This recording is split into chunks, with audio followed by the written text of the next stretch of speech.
enough. Okay, cool. So we did Anheuser-Busch and Disney, and it says, I guess we could start with Anheuser-Busch, discuss how each type of product market shareholder respond to the issues raised in each article.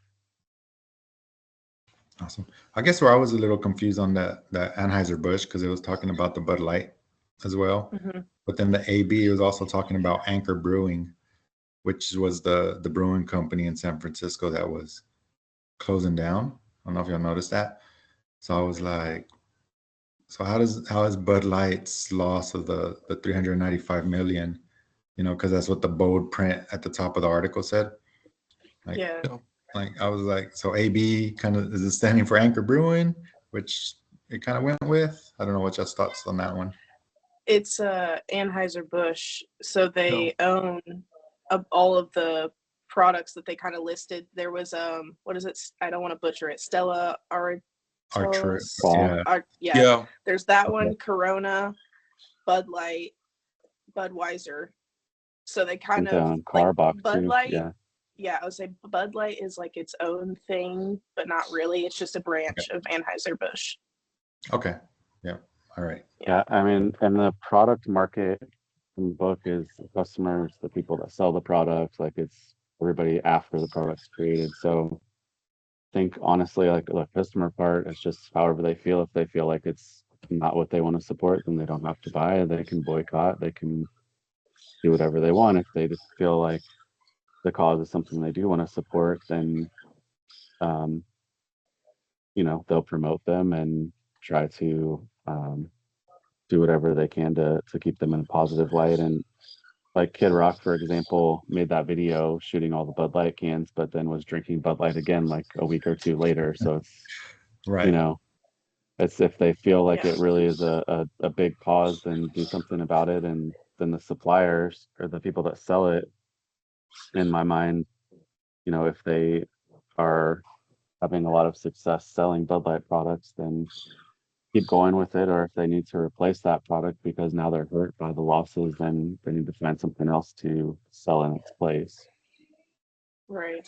I think you would definitely see, like for the supplier side of it, you'd probably see a decline at first in like Yeah.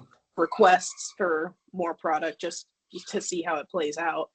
I mean, I don't think it's ever going to stop it, or it would not have ever stopped being sold because, I mean, it's a staple beer, to be honest. Everybody's had a Bud Light at one point in their life. And Yeah. with everything that was going on, like you said, it's basically going to be, are you going to buy it or are you not? Do you support what's going on? Do you not? Or do you just not care and just drink the product that you like? Right. As a customer, you just be like, I just want to drink a beer without the political righteousness. Yeah. And, Yeah. kind of just enjoy this beverage on this hot day. And, Right. I guess for the suppliers trying to be optimistic as well, they did see an increase in sales of the other, like you said, the Stellas and the Coronas, all Mhm. those increased to try to offset some of that Right. lost revenue. Yeah, and during that time as well, they offered financial supports to their wholesalers as well to offset some of the losses to make sure that they're still in good standing with their suppliers. So that was also pretty crucial. Right. Oh And I yeah, think and that, that so kind the of other part of that question was the organizational stakeholder. And that's something that they did that was good to, because the organization is, people in the organization are the most inclined to make a change like that. So it was a big deal. oh Yeah. yeah, Yeah. it kind of enhances that bond and that trust, that they're going to support each other and in times of need like that too. Yeah. And it also anchors like a, sorry, my dog just came over. It anchors kind of a confidence if there is another issue to arise, then they know like, okay, like they're going to take care of us, or like, they're not going to go radio silent kind of thing. Yeah. Yep, And just- then go ahead. Sorry. no, go ahead. I wasn't gonna say anything important. Yeah, I would say, yeah, instead of them feeling like they're just going to abandon ship and let them, sink on their own. Yeah. And I'll say like we had the clarification of Anheuser-Busch earlier. I actually, when this whole thing was going on, didn't realize like how many products were under Anheuser-Busch. So I was like, oh, Yeah. I got it. Like I see how like they're not really Yeah. doing too terrible with Bud Light kind of having its controversy. They still have all of these other products Well, under and there. it's funny because people are like, I'm not drinking Bud Light anymore, so I'm gonna go get a Carbach. It's like, I mean, All right. same company, but Right. That's I guess still we also- unknowingly supporting them. We've talked about Yeah. the primary customers, the suppliers. Do y'all want to talk about like perhaps like unions and community hosts? Yeah, I think the unions, from my understanding, was like, kind of like your worker unions, right? How they're going to take care of their employees and stuff like that. And how the Anchor Brewing in San Francisco had the 61 employees to try and offset their employment, and how we're going to take care of them, and basically employ these guys and females again to make sure we don't interrupt their way of life. Yeah. They may also like engage in like PR efforts, at the employee level, because like workers are being affected, and I think at the end of the day, like the workers could care less about the politics; they care more about the job stability. So, they may negotiate with the company or talk to people in the company, and make sure that whatever their response is to what's going on in the public doesn't affect their livelihood. Right, because I think in the article it mentioned they were trying to find a buyer, you know, to take over, so they don't lose their jobs. So I actually got curious and kind of further looked at, and it's not in the article, but I guess someone did end up buying it down the road a little bit. Yeah. I also had from like an organizational standpoint, like it's important to be inclusive of everyone. Um, However, there are certain topics that are very polarizing where it seems to be political. So I think on an organizational level, it's sometimes best to just stay out of those and not, cater to one side or the other, but just try to have everybody all together. And I don't know what else they could have done differently. I know them pulling back so hard, they got um, a lot of flack from the LGBTQ community when they decided that they were basically breaking that tie and moving the other way. But at the same time, a lot of their client base for Bud Light specifically has been the conservative NASCAR watching frat party. Like that's just been it's a cheap American beer that it's been like America. Like it's not the new, progressive movement that we've got going on. And it's hard to be a company right now, I think, to not pick a side and stay, Switzerland on everything. Yeah. Yeah. Yeah, definitely, because that's a fine line that they have to walk to. You don't want to offend this side or this side, and trying to please everyone. It's hard nowadays. Which is Right. why I think they should like focus on their mainstay customers, right? Like, sure, you may get small backlash, but like y'all said before, they're such an established company, and they have so many different SKUs. Like, at the end of the day, like, I just don't think, like taking political stances, at least as a beer company, doesn't make sense. Just do it as is. Just produce, and your consumers will still consume. It's the moment you make a political ideology, doesn't matter on which side, you're gonna stir the beehive. So it's like, I don't think companies should be even worrying about treading that line or offering support or not offering support. I think it's just you have a product and you sell that product. That's it. Same with sports and a few other places. You know what I'm saying? So it's like, that's my opinion on it, but I'm open to discussion. Yeah. And from like a business marketing standpoint, one of the things you learn is you can't have a toe in all markets. Like Yeah. you kind of have to focus on who your main consumer is and run with it. Like that's how you stay productive. I mean, at least that's what Yeah. I learned whenever I went through my marketing courses. It's just like any other thing. You have to focus on what is working and stick with it. Now, I'm sure they wanted to maybe expand their market a little bit, and they probably could have. They have the means. They probably could have created some other product maybe, and not Yeah. just straight up thrown Bud Light into it, and then everybody's like, "Whoa." That's true. Yeah, that's a really good point in having another product that, just the huge customer base that they already have with Bud Light, but adding something else. And I mean, honestly, who would have ever thought that one custom beer can, it wasn't even like they made a product line for this person. It was a commercial with one beer can would Right. It blow was- up to be that. Right. Nobody would have thought that either. So like, there's both sides. Yeah, they definitely didn't expect that backlash, I'm sure. Mhm. Yeah. So what's it called? Do y'all want to discuss the organizational stakeholders responses next? Yeah, I They're know kinda- Anthony touched on them a little bit. Yeah. Go ahead. Yeah, and like you said, making the I think the campaign and that focus, like we just discussed, on rebuilding and trying to bounce back from the turmoil is a big thing for the organizational stakeholders. I think that would fall maybe under the non-managers. That's kind of like your office staff, your marketing department, all that stuff. Good. Um, Yeah. Like trying to just basically get over the incident, the backlash, and look at the way ahead, because there's no use in focusing on the past already. Right. And I did just notice that they are going complete opposite now. It's been a little bit, but now they've got commercials with Shane Gillis, who's like completely opposite from where they were. Like, I don't know. I haven't seen them yet, but I just saw that in an article yesterday. Yeah. I mean, also kind of organizational, kind of how they handle the situation. Like, they could have slowly pulled off if that was their like, obviously they did pull back from it, but like, instead of just immediately being like, cut ties, they could have done it gradually, as to not get it from both sides. They got their consumers, their normal ones that are just like already mad, and then now they have the LGBTQ community that's like, oh, now it's just coming from both sides.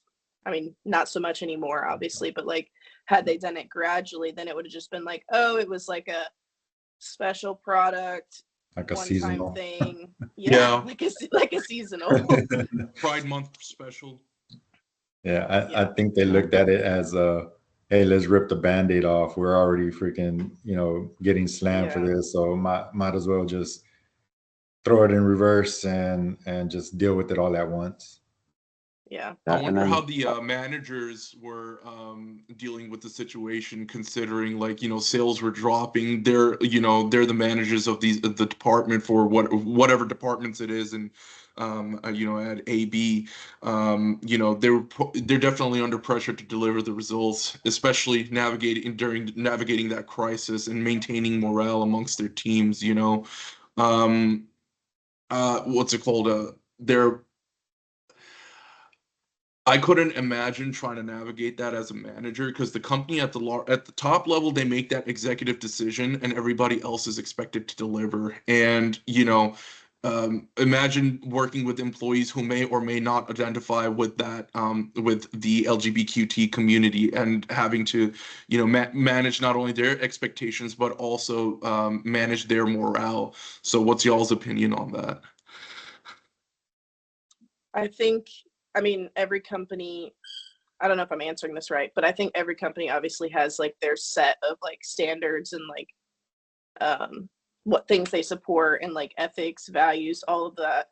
And so, I mean, going into the company, like, you already know that they kind of, the things they support, like some people are like not big sports fans that probably work there too.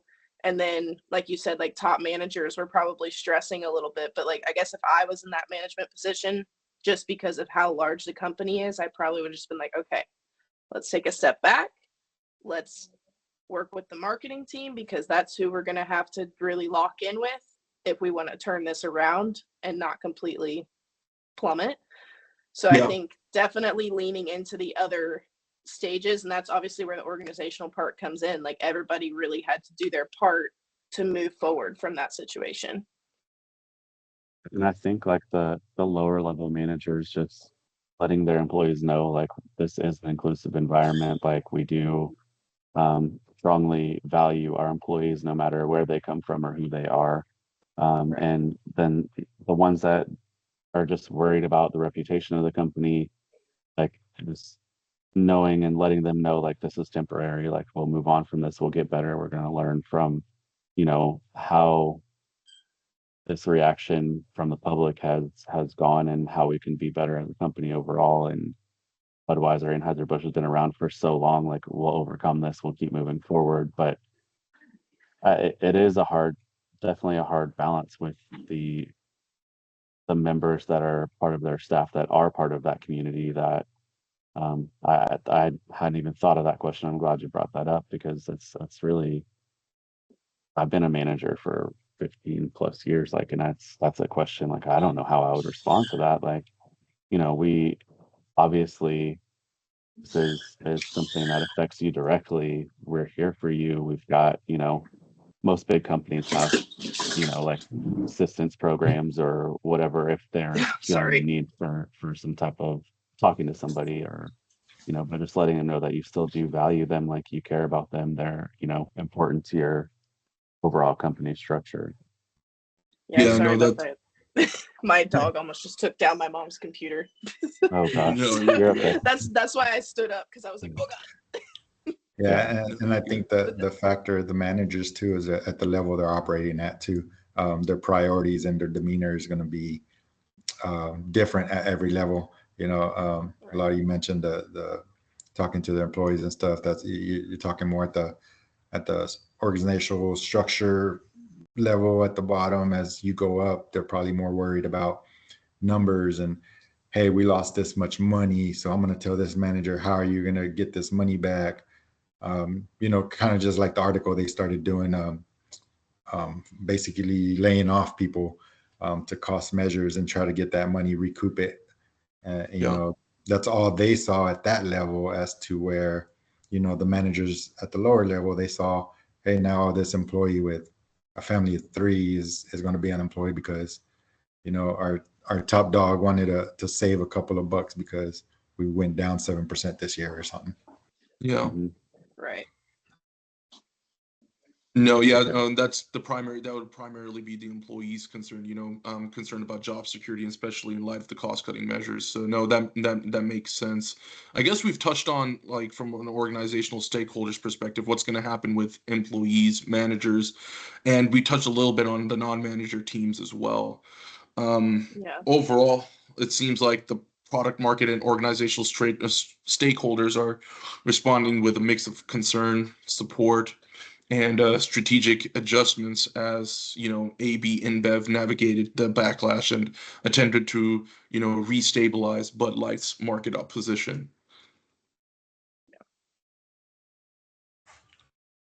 Do we want to move on to Disney? Yeah, Yes. let's go ahead and cut this one, save it, and read So, what's well, it no, called? this is still the That's same the video. Yeah, it's still Yeah. part. It's still part of the exercise, so we can So this is just still move part of straight. chapter 1. Oh, sorry, I forgot. Yeah, we did Disney too. Yeah. I Yeah. was ready to jump on to the next one. Yeah. Well, I guess we can Um, just kind of discuss what happened or whatever you want to do, and yeah, then we kind can of go start with into that. it. I've Either got a way. summary So- written out. Sure, go for it. Sure. The conflict between Florida Governor Ron DeSantis and Disney began over the Parental Rights in Education Act, also known as the Don't Say Gay Bill, which restricts discussions of sexual orientation and gender identity in certain school grades. Disney initially remained silent, but later opposed the law, prompting a backlash from DeSantis and conservative lawmakers who accused the company of being overly woke. In retaliation, the Florida legislature initially moved to revoke Disney's special tax status, which allows it to operate as a self-governing entity, but later modified the decision to retain the status while removing Disney's control over district's oversight board. Disney, asserting that the state's actions were retaliatory, sued DeSantis and state officials. arguing that its agreements were legal and done in public forums. The ongoing feud highlights the broader pressures on corporations to navigate partisan political landscapes. So we can start with perhaps the analysis of product market stakeholders' responses. So the primary customers, what responses did you all see? I mean, I'll say personally, I'm a Disney adult, and so I am one of their product market people. But Same. Same. My but kids have been to both already. yeah, I mean, I'll say I don't honestly like their product market probably expanded like drastically, and like yeah, sure, it had no sort of issue like Bud Light did for sure. Like everything that they added, it's like you like it or you don't, you just move on. It's Disney kind of thing. But I mean, regarding the kind of feud going on between the governor and the company, um, inside the article, they technically operate as their own entity. Like they have Yeah. their own zone in the state. So in a roundabout way, yes, they're in the state. They have to abide by the laws, whatnot. But they also are kind of doing their own thing and still trying to be within what Florida wants. And I mean, that's my observation. Like, obviously, they're a company, they have to appeal to the market. It's supposed to be the most magical place on earth. It can't exactly be the most magical place on earth for only certain people. Like, if it's the most magical place on earth, they have to include everybody. And that's the whole point of Disney, I feel like, is even from years ago, it's always been like a very inclusive environment. Like, come one, come all, like everybody's welcome. Yeah, and I think Disney is just trying, like I said, evolve with the changes of society and just all around, and not necessarily please a certain a group or customer base, but they want to, I guess, be able to provide that the enjoyment, that that magical Mhm. place to everyone, um, and by them evolving, I think that's how they do it. Yeah. But I mean, I it think begs the that, go question ahead. though, right? Oh, sorry, go ahead, Anthony. I was just gonna say, I think on the product market stakeholder side, I think it's kind of the same thing. Like if you agree with it, keep supporting them, keep buying their stuff. If you don't, don't. And I Yeah. think that a lot of the people that are selling their merchandise like around the area, there's Target and Walmart that has a ton of Disney stuff. There's Downtown Disney that has all of their, or Disney Springs, I don't know which one is in Florida. Yeah, that one. That has But all of their products and all of their things, and they are either succeeding or failing, and I can tell you they are all very successful selling Disney stuff, so they've continued to do that. And I mean, I think from their standpoint, it's if they're completely opposed to something, then they don't have to participate. right. Yeah, no, for sure. I think one thing to also consider though is like, all right, let's just say that the state does make this law, right? How does that actually affect Disney's sales? And I come to think that it actually doesn't affect their sales whatsoever. And at that point, the company, a large conglomerate, again, is taking a political stance. Doesn't matter which side, right? Like, I'm not saying whether it's right or wrong. That's an independent discussion. I'm just saying, like, what involvement or why does Disney benefit from speaking out against it? Or, like, what do they hope to accomplish by speaking out against it? Because like I said, politics is one of those beehives that if you kick, you're gonna piss off people who are supportive and people who have a negative reaction. It goes both ways. If you make it more conservative, you're gonna have a lot of happy campers and a lot of unhappy campers and vice versa. So why did Disney even choose to take a stance? And I mean, I know Disney Plus and a lot of other content, nowadays, like I'm sure you guys have seen it being pushed through like, Netflix or social media and through other places. Um, I don't know. I think it's just one of those things that it's like it's super difficult to navigate. I don't think I have a particular strong stance on either side. I just think it's interesting that Disney chose to fight against state legislature on something that doesn't affect their sales whatsoever. Well, I do want to add to that in the sense that from my observation, Disney was kind of doing its own thing to begin with, and for however long. I feel like the governor, because of the bill or the whatever that he passed, I feel like he was maybe looking for support, or he's just mad that Disney, being a kids kind of company, I mean, not, they have other things too now, but Yeah. it's kind of like maybe raising questions in the classroom that they were wanting to happen. So now they're like mad at Disney. I'm not really sure in that aspect, but I kind of feel like school and Disney really have no correlation unless Yeah, it's like exactly. brought up by the kids, maybe. And then Well, I he's do just kind think, of, yeah. sorry, I wasn't Go trying to ahead. interrupt you. Oh no, I you're do good. think that there has been some criticism of Disney in recent years with, you know, the movies having, there have been like suggestion that some of the characters are non-binary or going Oh, there over are. topics There like, are. uh, Yeah. reaching like Plain and simple. the menstrual cycle in one of them, and like it's just Yeah. there have been comments about Disney being woke. Um, That's true. Yeah. I I mean, it forgot about is the what it is. movies. I mean, I know of several people that have said things like that, but still go and they pay for Disney Plus every month and they still go to the parks. And, you know, you can pick and choose what you let your kids watch. You don't have to let them have full control over the TV and watch every single thing that's on there. Because Yeah. honestly, now that they have Hulu and the Marvel movies and everything else on the app, like I have 5-year-old kids. I'm not going to let them watch every single Marvel. They're not watching Deadpool. Like, you know, they're not ready for that. So Yeah. it's just in that instance, I think as a consumer product market person, like you do pick and choose what you want to do. And um, I want to say something else about, I don't know if y'all have ever seen it, but they did change CEOs after Hmm. all of this went down. And Bob Iger was the previous CEO, and he's now the Yeah. CEO again. He has a book called The Ride of a Lifetime. If y'all have not seen that, I listened to it on Audible. It's awesome to hear how that company has gone and overtaking ESPN and all of that. It's a great read or listen. So, sorry, off Hmm. topic there, but just while we're No, on you're fine. this, You're Yeah. good. No. Go ahead, Jose. What's up?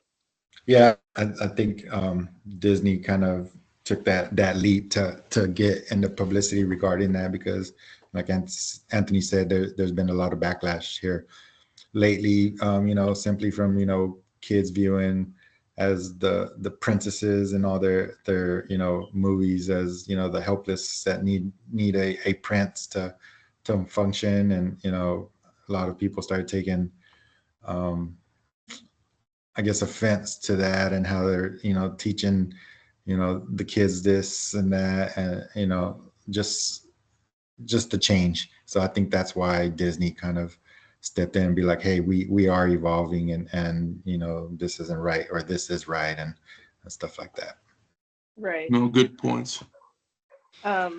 Also, to kind of like add to the discussion, I know it's not necessarily about the article that we read, but it did mention how Splash Mountain was changed because it was like tales of do y'all remember what it said? It was like Oh, I saw let me that. look. I can find that real quick. But there was that one, and then they changed the Pirates of the Caribbean because there was a part of the ride where have y'all read Pirates of the Caribbean? Have y'all been on it? So the part where it had the lady in the red dress and everybody's like, you want her, like whatever. And now Yeah. it's like her selling rum and they're selling like chickens. Like they evolved because obviously they don't sell women anymore. But all of these things have changed just because like people either get offended or like they raise an issue about it and Disney's like, okay, no more issue. At least that's how I see it. Well, it also it's interesting though, because if you look at it from a population perspective, right? Like people who identify with the LGBTQ community versus like it's just statistically speaking, right? Like it's a very small portion of people. Like I would even dare to say 5% is a large number, you know? So it's like you can see an argument from both sides saying like, well, it's just 5%. Why not be inclusive and include that 5% and change the rules and outlooks and views and morals for everyone? Or it could be like from the other side, from the the people who are against this move, it could be like, it's just 5%. Why not cater to the 95%? You know what I'm saying? So it's yeah, it's interesting to see which way they aligned, and it didn't really affect them too much because, like I said, it's a very small percentage. But I'm Right. curious to see how it affected suppliers. I didn't do any research into it, so I'd have to look. But like, when you have all these people, for example, building, like, I'm sure you've been to Disney, you've seen all the people who produce like those toys and the candies, and like, I'm sure a lot of it is in-house or offered by, Disney's own factories. I don't even know, but it's quite possible that they have suppliers, and depending on how those suppliers, how their management views these tasks, right, or like views these political orientations, it's quite possible that they may have severed some ties or strengthened others, so from the supplier's perspective, right, like you'll have both supportive and concerned reactions, but how do you think they would, like, how Disney should, pursue risk management in this scenario?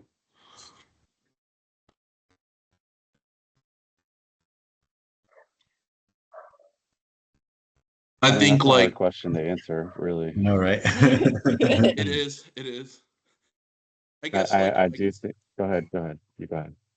Oh no, I was gonna say like I guess suppliers can't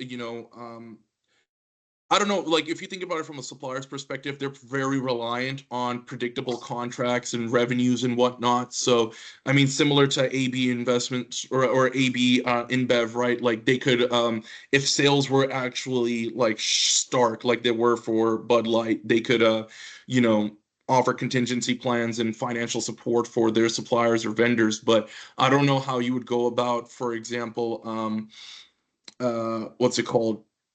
Like it's easier when the suppliers are aligned with Disney's values, but Right. quite frankly, we're still in a very conservative country, so it's like a lot of business owners are still very conservative. So, I mean, I guess if they see like a profitary incentive to do so, they would. But from a company's perspective, I would try to personally just maintain the relationships with the existing customers, and try to offer them stable revenues. Because at the end of the day, a company's main goal, even if it's a supplier, shouldn't be the political side of things, rather their stakeholders, right? Like their organizational stakeholders. So if you're providing them consistent revenues still, and you're able to manage PR for your company, I don't think it should be too much of an issue. Yeah. And I mean, going to the supplier side of it, Target has a Disney store in it. Yeah. Multiple places obviously sell Disney products, whether or not they're officially licensed or like they get to use Disney's name. But I haven't personally seen like a huge or even really a decline in the sale of Disney's items or their sales. Like maybe they have, which I doubt it because I mean it's Disney, but maybe they've at one point they had a little bit of a decline in attendance. But Disney has like popular times and then down times, just like every other company. But I will say, kind of like what you were saying, like if a company or one of their previous suppliers has an issue, then Disney's so big that they could just pick another person and or add products to somebody else's line and just be like, okay, we don't need you. That's exactly they're what an I was empire. thinking too.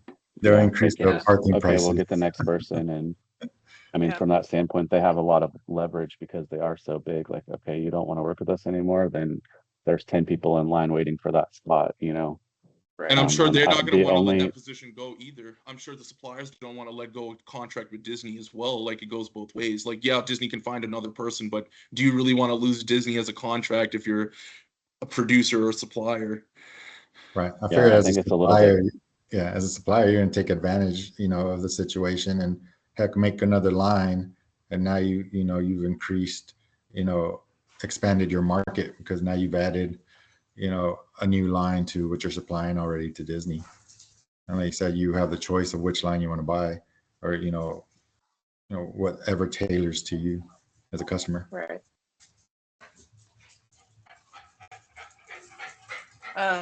Also on the organizational side of things, Anthony mentioned that they changed CEOs because Yeah, they had good point. the other, and I mean, before Iger left, Disney was in a very good position, and productivity, like attendance, all of the things.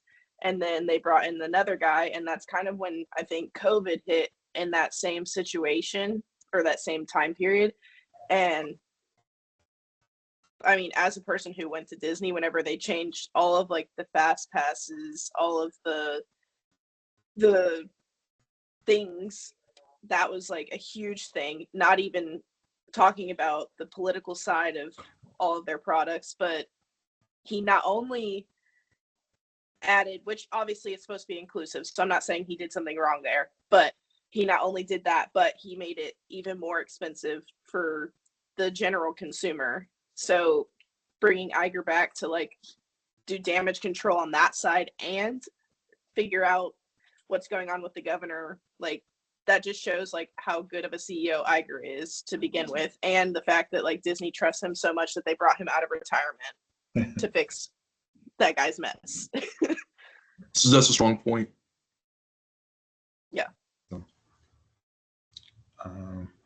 Guess maybe we should start wrapping this one up because I think we're almost at 45 minutes. Yeah, Any I think that final was a solid discussion.